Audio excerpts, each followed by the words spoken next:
하나님의 말씀 보겠습니다. 역대상 1장 1절에서 4절 말씀까지 우리 같이 한 목소리 읽겠습니다. 다 같이 읽습니다. 아담, 셋, 에노스, 게난, 마하랄렐, 야렛, 에녹, 무두셀라, 라멕, 노아, 셈, 함과 야벳은 조상들이라. 아멘. 기도하겠습니다. 하나님 감사합니다.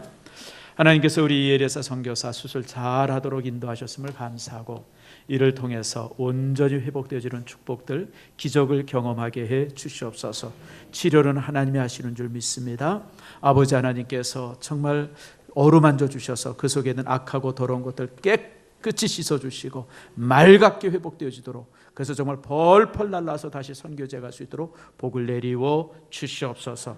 오늘 또 이제 하나님께서 사랑하시는 귀한 김현숙 자매가 주의 교회에 등록합니다. 우리 교회 안에서 믿음 생활 잘하게 하시고 또 주의 교회 안에서 정말 아버지 하나님 아름다운 교제가 이루어지게 하시고 한 가족 되게 해 주시옵소서. 이 시간 또 말씀을 나눕니다. 하나님께서 우리에게 놀라운 말씀을 주시고 말씀을 통해서 우리의 삶이 변화되어지고 말씀을 통해서 우리의 삶이 새로워질 수 있도록 주여 도와 주시옵소서. 하늘의 문을 여시고 가득 찬 복을 내리워 주시오며 아버지 말씀을 들을 때마다 삶의 문제가 해결되게 하시고 건강이 회복되게 하시고 모든 악한 것들은 천길만길 도망가는 기적의 시간 되게 해 주시옵소서. 감사드리고 예수님의 이름으로 기도드립니다. 아멘. 여러분들이 한 주간 동안 읽었던 성경은 물론 전주 이제 주일 마지막 주간 주일도 이제 함께 되어지고요. 가장 읽기 어려운 그런 성경을 읽었습니다. 이번 읽었던 역대상 1장에서 9장은 따라합시다. 성경의 수면제. 예, 그렇게 불리우는 곳이 이제 역대상 1장 1절에서 9장입니다. 그래서 여러분들 힘써 잘 읽으신 줄 압니다. 아마 지혜로운 분들은 역대상 1장을 읽으면서 그냥 한 5분 내에 다 끝낸 사람도 있을 거예요. 이건 뭐 읽어야 되나 쭉 해서 넘어간 사람도 있고, 또 저처럼 정말 이 원칙주의자들은 끝까지 처음부터 한자 한자 졸아가면서 침 흘려가면서 끝까지 다 읽은 줄 압니다. 근데 여러분, 역대상은 조금, 역대기는 조금 이제 성경 안에서 조금 푸대접을 받았던 책입니다. 왜 푸대접을 받냐면 우선 족보가 9장씩이나 기록이 되어 있으니까 이게 왜 기록됐을까 참 읽으면서도 항상 의아해하는 그런 부분이기도 하고요. 동시에 또 이제 역대기 한 반 정도는 사무엘서나 열왕기서에 있는 내용들이 그대로 복자가 되어집니다. 특별한 내용이 새로 쓸린 게 아니라 과거 내용들 이 두 책에 쓰여져 있는 것이 그대로 이제 일치되는 재탕 성경처럼 느껴집니다. 그래서 성경을 라틴어로 번역을 한 분이 있어요. 제롬이라고 하는 분이 이제 벌게이트라고 하는 이제 이렇게 성경으로 이제 라틴어로 번역을 하는데, 그 번역을 하면서 역대기 성경을 이렇게 이 제목을 붙였어요. 그 제목이 뭐냐면 파랄레이 포메논. 파랄레이 포메논. 이게 무슨 뜻이냐면 부록이라는 뜻이에요. 그냥 첨가된 책. 그래서 별로 의미 없는 책이다라고 해서 그런 제목으로 이름을 붙였던 책이 이제 역대기입니다. 자, 그러나 여러분, 성경 말씀 중에 모자란 책이 어디 있고요, 덜 된 책이 어디 있겠습니까? 우리 사복음서를 읽어봐도요, 동일한 내용이 반복되는 곳이 얼마나 많습니까?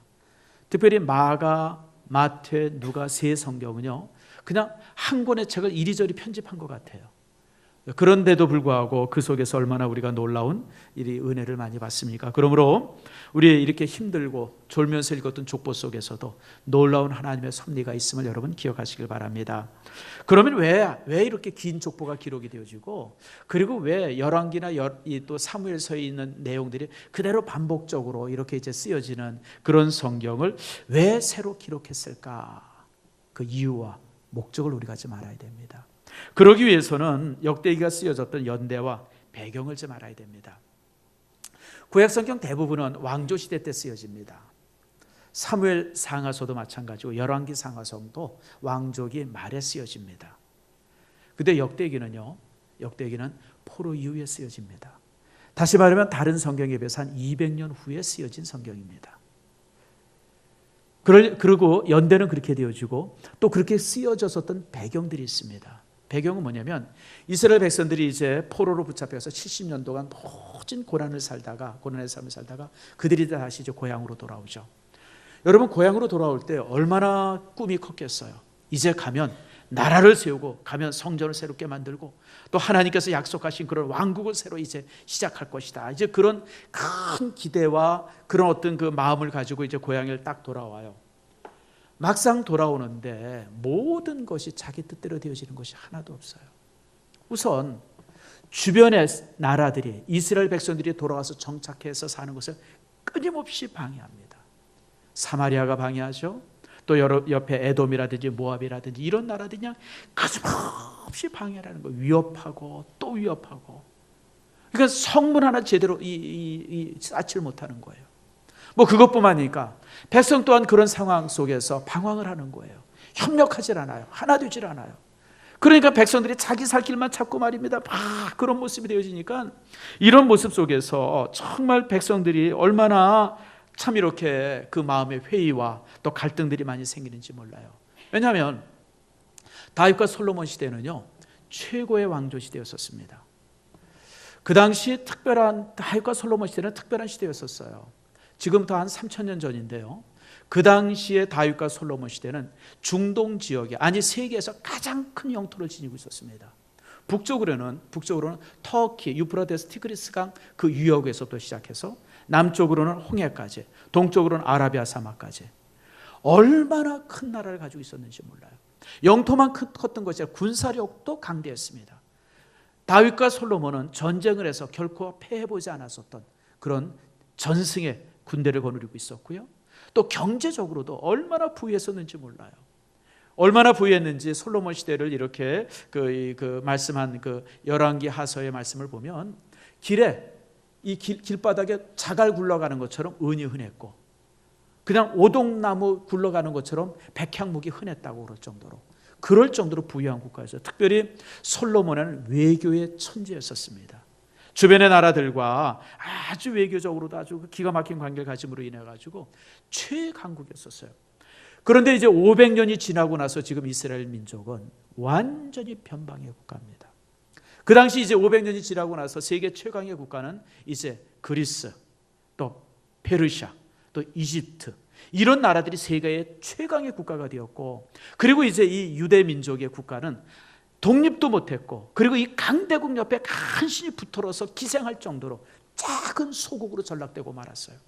다윗이 가졌던 영토에 100분의 1도 가지지 못한 그런 조그만 나라가 되어졌고요. 이런 여러 가지 모습을 보면서 백성들이 굉장히 고민하게 되어져요. 뭐가 고민이냐면, 우리가 하나님께서 선택한 선민이 맞나? 하나님께서 다윗의 후손을 통해서 나라를 견고케 하신다 그랬는데 그 말씀이 맞나? 정말 하나님이 진정으로 우리 민족을 사랑하나? 그리고 특별히 그 당시 이제 성전을 세웠는데 그 성전이라는 곳이 솔로몬의 성전에 비해서는 너무 보잘것이 없는 거예요. 이런 보잘것없는 성전을 통해서 하나님의 영광이 우리에게 임할 수 있을까? 아무튼 하나님에 대한 믿음, 그 다음에 어떤 그 신앙, 그 다음에 백성들의 어떤 선민이라고 하는 정체성, 이런 모든 부분들이 굉장히 혼란스러운 가운데 백성들이 방황하고 있었어요. 그럴 때 그렇지 않다. 여전히 하나님이 우리를 사랑하시고 우리 민족에게 하나님의 섭리가 여전히 함께한다라고 하는 이 사실을 백성들에게 설교하기 위해서 쓰여진 책, 그게 이제 역대기입니다.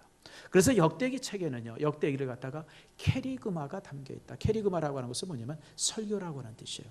이 책 안에는 설교, 다시 말하면 역대기는 과거를 말하지만 사실은 미래를 말하고 있는 거예요. 여러분, 우리가 역사 공부를 왜 해요? 그 고리타분한 역사 공부를 왜 합니까? 과거를 보면 우리의 뭘 보죠? 미래를 보는 것 아닙니까? 그러니까 역대기를 통해서 과거의 이야기들을 쭉 설명하면서 하나님께서 우리와 이렇게 함께 하셨고 이런 영광을 주셨기 때문에 이제 여전히 우리에게도, 지금 우리는 힘들고 어려울지라도 하나님께서 우리에게 이런 영광을 주실 것이다, 이런 미래의 소망이 담긴 책, 그게 바로 역대기입니다. 그래서 역대기는요, 보잘것없는 부록의 책이 아니라 굉장히 깊은 신학이 담겨져 있습니다. 오늘 이런 부분들 속에서 제가 여러분들에게 족보의 시작 4절 말씀을 읽었어요. 사실은 전체 족보들을 다 말씀드리려고 그러면 여러분 제가 평생 다 하겠습니까? 그런데 이제 여기 일부분만 4절의 말씀만 제가 이렇게 읽어드리면서 이제 이 속에 담겨져 있는 신학의 부분들을 여러분들과 함께 이제 나누려고 합니다. 자, 여러분 우리 1절과 4절 말씀 다시 한번 읽어봅시다. 시작. 아담, 셋, 에노스, 게난, 마하랄렐, 아렛, 에녹, 무두셀라, 라멕, 노아, 셈, 함과 야벳은 조상들이라.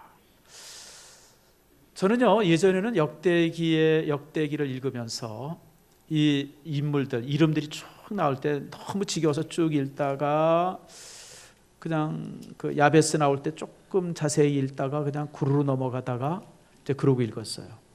그런데 읽다가 갑자기 하나님께서 제게 감동을 주시더라고요. 뭐냐면 역대기에 기록된 이름들은 하나님의 생명책에 기록된 이름들이다라고 하는 거예요. 여러분 그래요. 역대기에 사람들 이름이 쭉 나오는데요, 우리가 아는 사람들은 거의 없어요. 수천 명의 이름이 나오지만 우리가 기억되고 알만한 사람들은 몇십 명에 불과해요. 그런데 이 이름들은 하나님의 생명책에 기록된 이름들이에요. 사람들 뇌리에는 전혀 기억이 없고 누구 하나 쓸만한 이름들이 없는데 하나님께서는 이 이름들이 바로 하나님의 생명책에 기록된 이름임을 오늘 우리에게 말씀하고 있는 겁니다. 성도 여러분, 여러분의 이름들이 이 족보 안에 기록되어지기를 축복합니다. 여러분 그래서 역대기에 나오는 족보는요, 여러분 성경의 면류관입니다. 여러분 아무도 기억하지 못하는 이름들이 지금 여기 수천 명이 기억되어 있잖아요. 하나님께서 다 기억하시면서. 그래서 여러분 역대기에 나오는 이 이름은 성경의 면류관임을 여러분 기억하세요. 여러분의 이름들도 동일하게 기록되어지기를 축복합니다. 자, 그러면 이제 이렇게 우리에게 족보를 주신 목적들이 무엇인가, 이제 몇 가지 내용들을 살펴봅니다. 이 족보책에서 우리에게 주는 제일 첫 번째 교훈은 뭐냐면 모든 민족은 하나로 시작되었다라고 하는 것을 말씀해요. 이스라엘 민족은 너의 조상이 누구냐라고 물으면 항상 아브라함의 후손이라고 말합니다. 심지어 이 누가복음 17장 말씀에 보면 아브라함을 아버지라고 부릅니다. 자기들의 조상이라고 하는 의미입니다. 이스라엘 사람들은 항상 너희 조상이 누구냐? 우리는 아브라함의 후손이다. 아브라함의 후손이다. 지금도 유대인들도 동일합니다. 지금 유대인들의 너희들의 조상이 누구냐 그러면 아브라함의 후손이라고 그들은 말해요. 근데요, 역대기는 이스라엘 민족의 조상이 아브라함이 아니라 누구라고 말합니까? 아담이라고 말해요. 아담이 이스라엘 민족의 조상이에요. 다시 말하면 이 땅에 있는 온 인류는 아담으로부터 시작이 되어졌고, 그러니까 이스라엘 민족 선민들만 하나님 앞에 소중한 것이 아니라 바벨론 사람, 그리스 사람, 애굽 사람 모든 사람들이 다 하나님께서 만드신 하나님의 한 사람의 후손들이라고 하는 것을 우리에게 말씀하고 있는 겁니다. 성도 여러분, 이거는 굉장히 중요한 겁니다. 제가 이제 파푸아를 처음 갔었어요. 김철구 선교사를 이제 파송하고 나서 지금부터 한 15년, 16년 정도 된 것 같네요. 파푸아를 처음 갔어요. 가가지고 파푸아 사람을 보는데요, 그냥 숨이 턱 할 말이 없어요. 할 말이. 왜 할 말이 없냐면 다 벗고 살아요. 꽃대가라 그래가지고 끝에 이렇게 어디 끝에 이렇게 조그만 대롱 하나 매다는 게 그게 정복이에요. 제가 그래서 정복을 여러 벌 가져왔어요. 혹시 필요하신 분들 제가 좀 드리려고. 그리고 가져가는 분들이 하나도 없더라고요. 지금도 몇 개 남았어요. 혹시 그 파푸아 사람들의 정장이 필요하신 분들은 저한테 오세요. 그런 사람, 그런 여자들을 보니까 무슨 생각이 나냐면, 이 사람들을 전도한다고 하는 것이 무슨 의미일까? 솔직히 얘기할게요. 동물 같았어요. 그냥 사람의 모습을 하고 있는 동물. 그리고 나서 제가 고향에 와서, 우리 다시 한국에 와가지고 얼마나 많이 하나님 앞에 회개 기도를 했는지 몰라요. 내가 조금 배웠다고 해서, 가졌다고 해서, 뭔가 문화화됐다고 해서 나는 사람이고 전혀 문명화되지 못한 그런 사람들은 사람이 아닌 거라고 생각했던 내가 얼마나 교만했었는지, 하나님 앞에 얼마나 참 모자랐는지 그 부분을 내가 회개했던 기억이 납니다. 그래요 여러분, 유대인들은 자기만이 하나님의 사람이라고 생각했어요. 아브라함의 후손인 자기만이 하나님의 사람이라고 생각했는데, 오늘 역대기 기자는 그게 아니라 온 인류가 하나님의 사람임을 말하고 있습니다. 그래서 역대기 책은요 선교적인 책입니다. 여러분 성경에 보면 족보가 신약 성경에도 족보가 두 개가 나옵니다. 마태복음에 족보가 나옵니다. 아브라함은 누구를 낳고요? 이삭을 낳고, 이삭은 또 누구를 낳아요? 야곱을 낳고, 야곱은 또 누구를 낳아요? 그렇게 해서 족보가 쭉 계속이 되어지잖아요. 여러분 마태복음의 족보는 아브라함에게 시작이 됩니다. 왜 그런지 아세요? 마태복음은 유대인을 위해서 쓴 복음서예요. 그래서 마태복음 전 곳에 보면 유대인들에 대해서 굉장히 긍정적으로 유대인들을 위해서, 유대인들을 격려하고 그러기 위해서 쓰여진 책이 마태복음입니다. 근데 또 하나의 족보가 나오죠. 사복음서. 어디에 나오죠? 누가복음에 나오잖아요. 누가복음 4장에 보면 이 예수님의 족보가 나와요. 예수님의 위는 누구예요?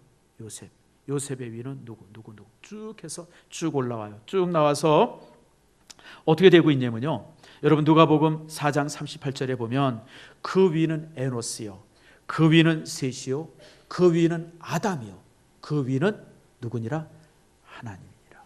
여러분 누가복음의 족보는 누구부터 시작이 되냐면 하나님으로부터 시작이 됩니다. 다시 말하면 누가복음은 누구를 위해서 쓰인 책이냐면 유대인 크리스찬이 아니라 헬라인 크리스찬, 다시 말하면 이방인 그리스도인들을 위해서 쓰여진 책이에요.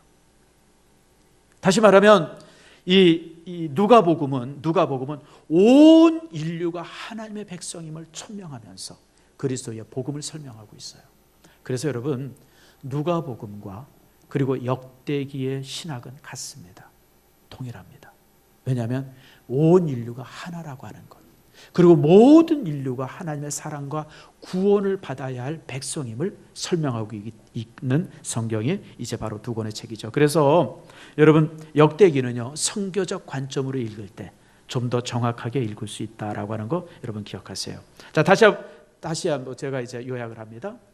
이렇게 족보가 쭉 나열된 것은, 그리고 이제 그 족보가 아담에서부터 시작이 된 것은 온 인류가 누구로부터? 한 사람부터 시작이 되었다. 다시 말하면 유대인들만 하나님 앞에 특별한 종족이 아니라 이 땅에 있는 모든 사람들이 다 하나님의 사랑을 받아야 할 그런 존재라고 하는 것을 설명하고 있습니다. 자, 그 다음에 나오는 사람이 이제 셋이죠.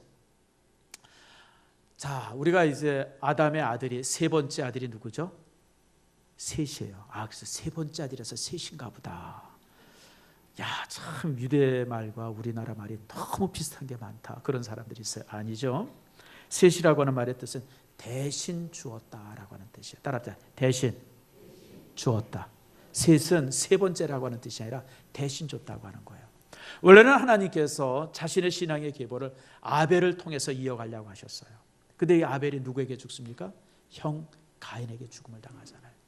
그러면서 가인이 나가서 성을 쌓고 그 후손들이 아주 번성합니다. 그래서 여러분 창세기 4장부터 읽어보면 이게 가인의 후손들의 무슨 족보들이 그냥 많이 거의 다 차지를 하게 되어져요. 가인의 후손 누가 뭘 만들고, 두발가인은 뭘 만들고.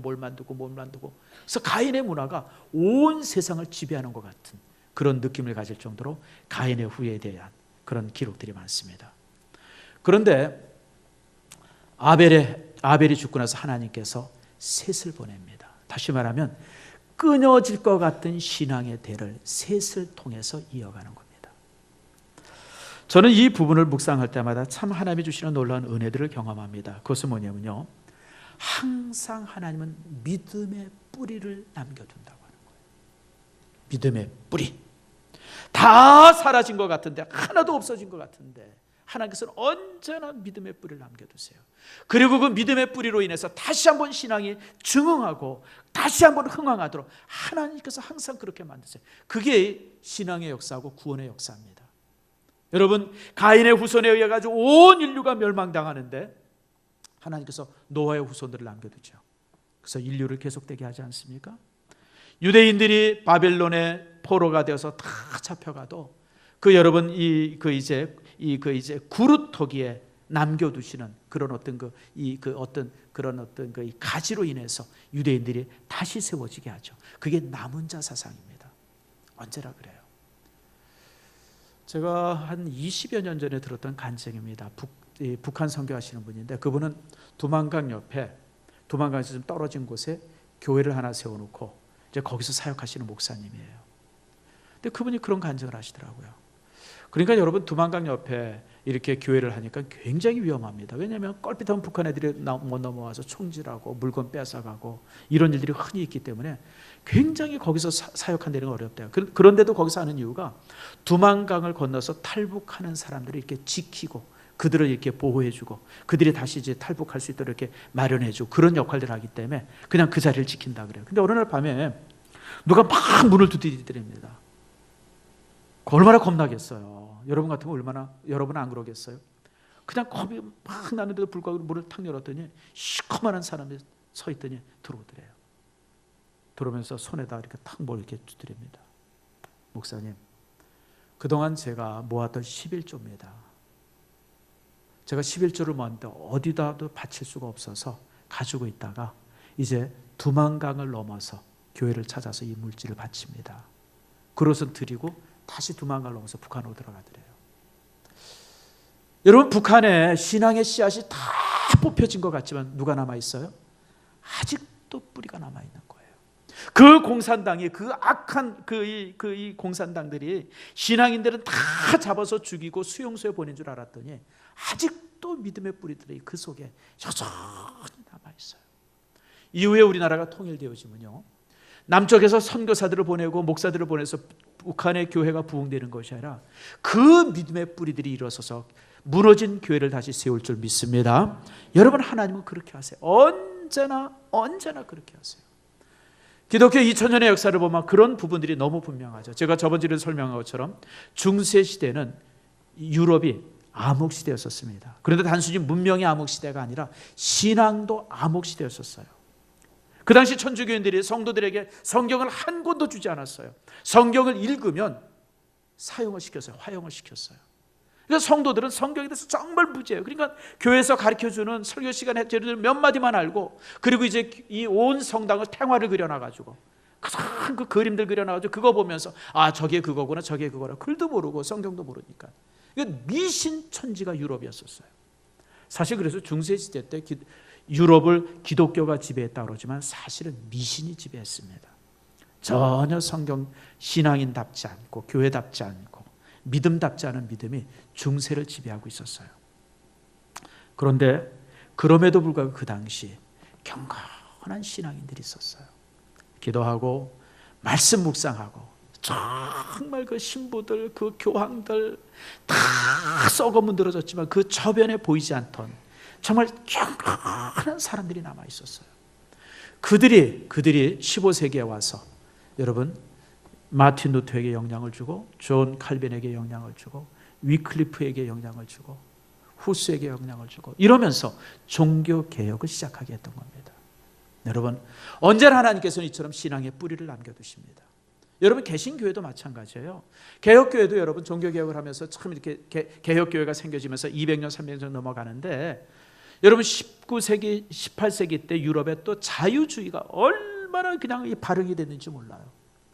그럴 때 하나님께서는 복음주의와 경건주의 신앙을 그대로 유지하게 해서 20세기 들어와서 교회가 다시 회복되도록 하십니다. 지금 그 신앙의 뿌리가 우리에게 있어요. 여러분 17세기, 16세기 때 유럽의 자유주의가 막 발흥됐을 때 영국이나 이런 데서 믿음 생활하던 사람이 도저히 여기서는 더 이상 우리의 믿음을 가질 수 없다라고 해서 그들이 믿음을 지켜서 유럽, 미국으로 건너가지 않습니까? 그리고 이제 그들이 정착하면 항상 제일 먼저 세운 곳이 교회였었어요. 교회 세우고 그리고 교회 주변에 이제 집들을 세우면서 그러면서 살았던 신앙의 전통이 지금 우리에게 이렇게 전래되어진 겁니다. 그 사람들이 20세기 초에 신앙을 가지고 우리 민족을 복음화하기 위해서 우리 쪽에 왔고 그래서 우리가 이제 전도되어지고 사실 그래서 대한민국은 선교적으로 굉장히 복받은 국가입니다. 왜냐하면 경건한 신앙을 가진 사람들이 대부분 선교사로 왔어요. 아펜젤러, 무슨 이렇게 언더우드, 그 다음에 무슨 맥켄리, 수많은 사람들, 이런 사람들이 다 어떤 그 경건한 신앙을 가진 사람들이었었어요. 마포 삼열, 이런 분들, 마포 삼열 같은 분은요, 이 20세기 초에 세계 3대 칼빈주의 학자였었어요. 그분이 우리나라에 와가지고 이제 평양신학교에서 가르치고 그러면서 우리나라의 신앙의 전통이 이렇게 만들어진 겁니다. 여러분, 하나님은 항상 이렇게 신앙의 뿌리를 남기십니다. 여러분 가정에 혹시 자녀들이 믿음 생활 잘 안 한다고 걱정하지 마세요. 다 신앙의 뿌리를 남겨두십니다. 그들을 통해서 여러분의 가정을 다시 세울 줄 믿습니다. 우리나라도 마찬가지예요. 여러분 나라가 막 뒤숭숭하고 그래가지고 또 교회가 이런저런 비판받으면서 우리 마음에 참 괴롭죠. 저는 우리 일산 신성교회가 이 시대의 믿음의 뿌리가 되기를 축복합니다. 여러분 뭐 이런저런 얘기하는데 여러분 그냥 뭐 휩쓸리지 마세요. 그럴 필요 없어요. 우리는 우리가 갖는 믿음대로만 살아가면 돼요. 오늘 고담 나오는 인물들이 그런 사람들입니다. 셋의 아들이 누구냐면 에노스입니다. 근데 이 에노스라고 하는 이름의 뜻이 뭐냐면 연약한 자라고 하는 뜻이에요. 에노스는 태어났는데 아주 약하게 태어났어요. 아주 심신이 나약했습니다. 그래서 그 셋이 그 아들의 이름을 이제 연약한 자라고 하는 그런 이제 이름을 붙여줬습니다. 그런데 여러분 그는 육체적으로는 굉장히 연약했음에도 불구하고 위대한 신앙인이 되어지고 교회의 큰 공로자가 되어집니다.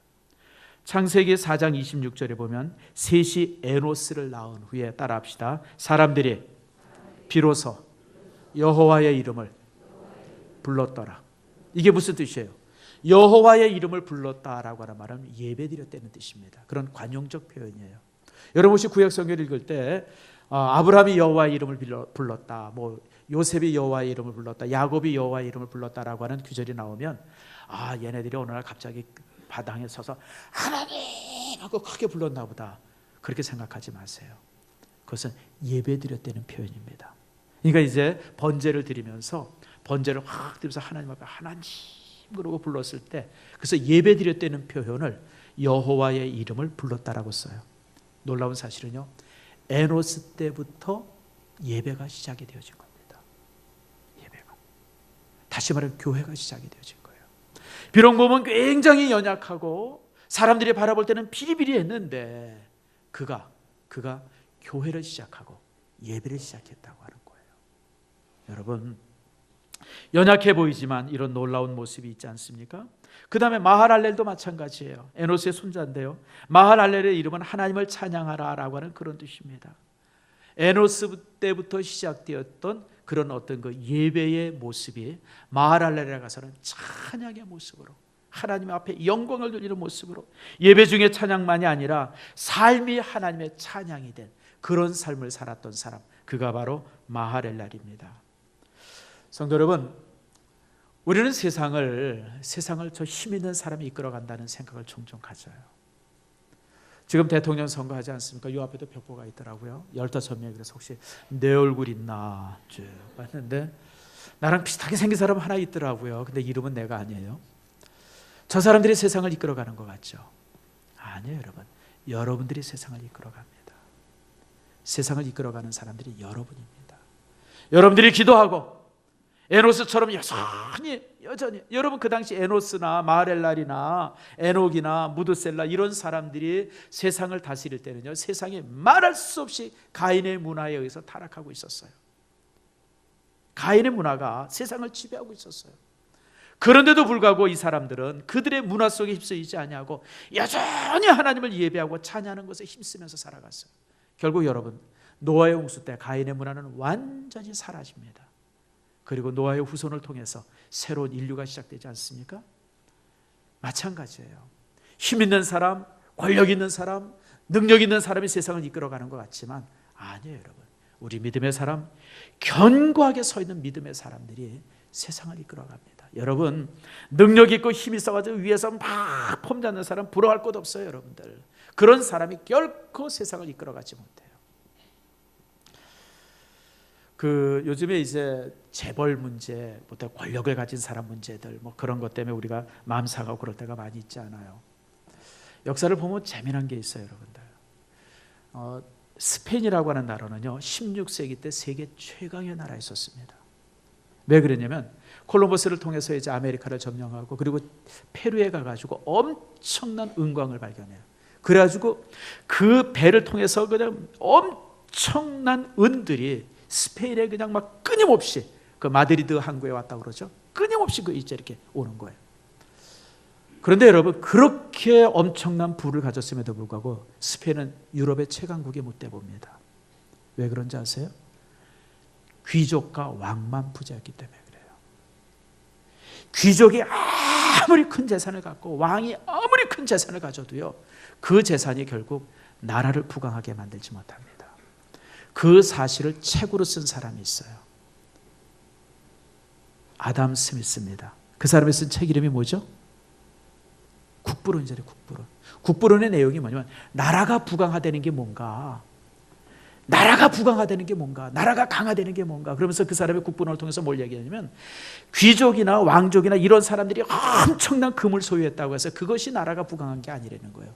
온 국민이 편안하게 살고 국민의 전체 소득이 올라갈 때 그 나라가 부강한 나라가 된다는 거예요. 여러분, 우리나라도 마찬가지예요. 우리 믿음의 사람들이요, 견고하게 있고 믿음의 사람들이 예배와 그리고 이제 찬양과 삶들이 깨끗함 속에서 우리가 살아있으면요, 여러분, 저 사람들 별짓을 다 해도 이 나라는 부강한 나라가 되어줄 줄 믿습니다. 여러분, 그렇잖아요. 여러분들, 이 시대가 그래요. 여러분들, 그러면 여러분들 믿음 안에서 이렇게 신앙이 아름다운 믿음들이 계승되어지는 여러분들 되어지기를 축복합니다. 자, 그 다음에 계속해서 봅시다. 자, 5절 말씀.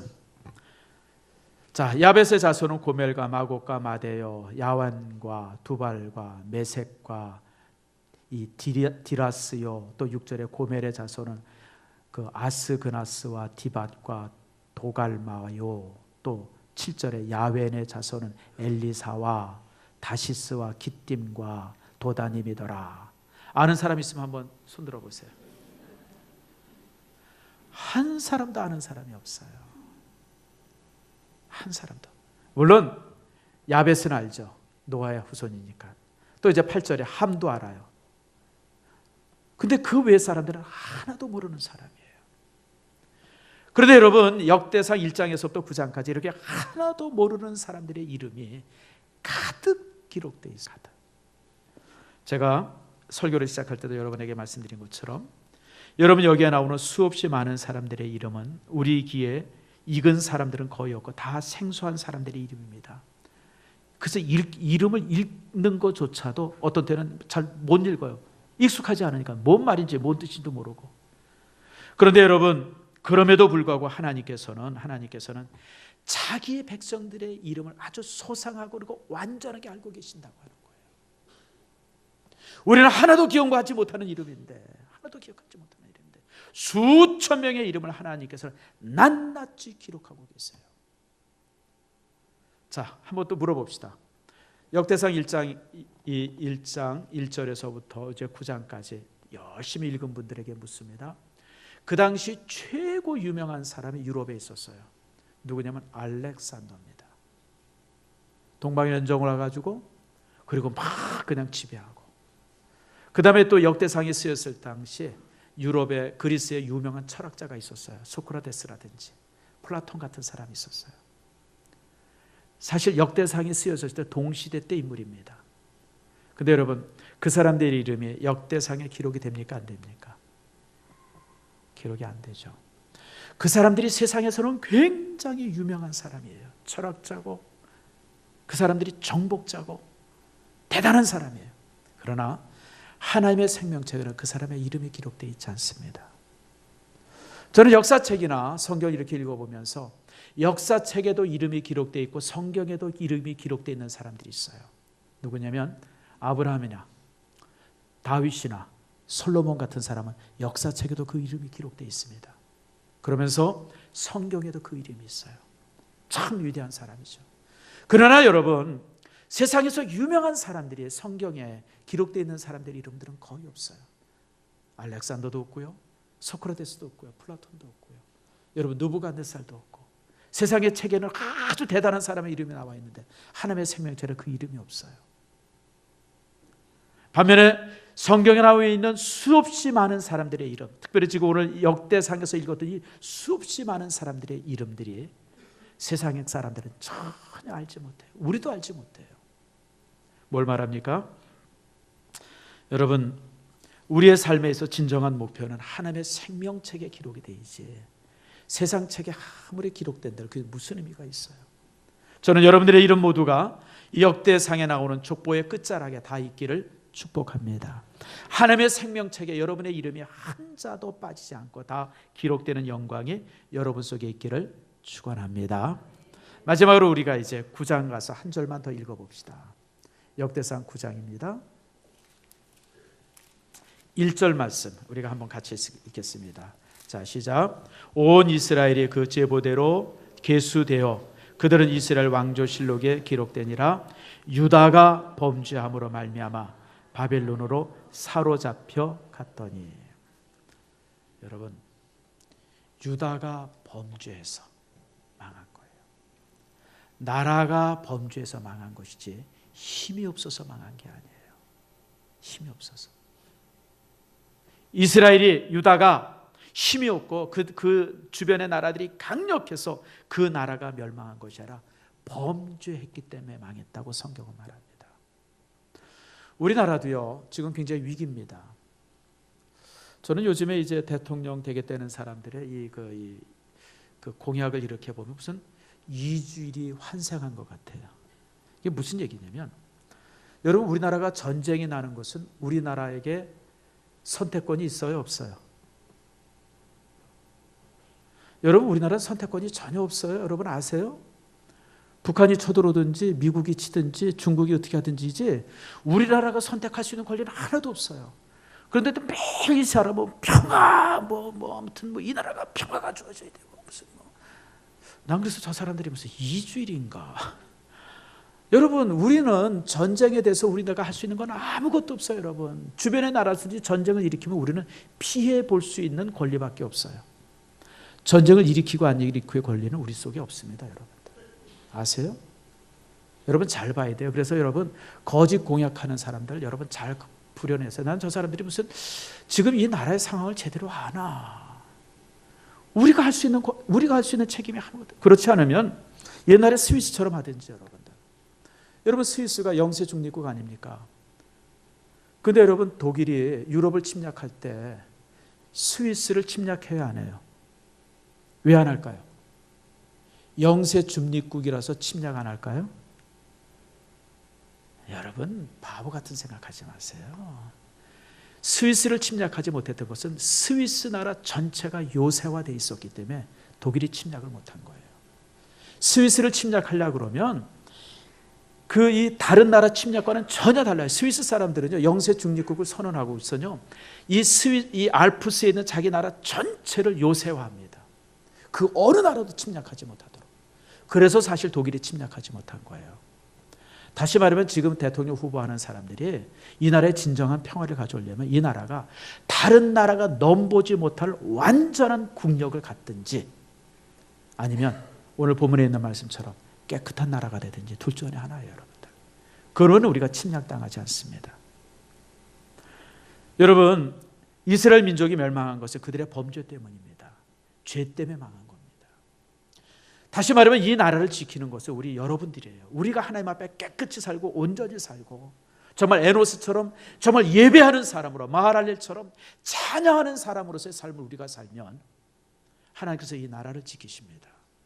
근데 우리 믿음의 사람들이 여전히 세상 사람과 똑같은 논리 속에서 범죄하고 그들의 그 악에 휩쓸려 간다면 노아의 홍수 때처럼 우리가 함께 멸망합니다.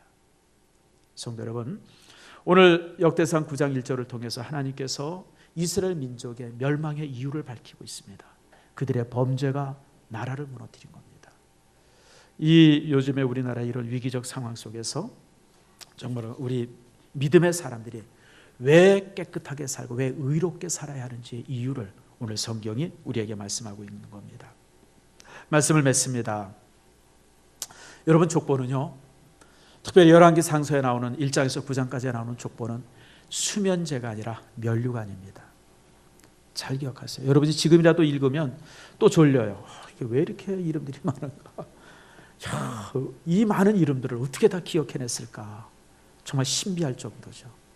그런데 여러분, 하나님의 생명책에 기록된 이름들입니다.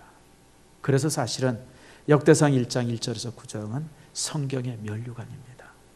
구원받은 사람들의 이름들이 기록되어 있는 겁니다. 저는 여러분들의 이름이 이 안에 포함되기를 소망하고요, 제 이름도 이 속에 끼어지기를 소망합니다. 그래서 여러분들 정말 우리가 그렇게 살아야 하고요, 동시에 바로 그 사람들이 세상을 이끌어간다고 하는 사실 여러분 기억하시길 바랍니다.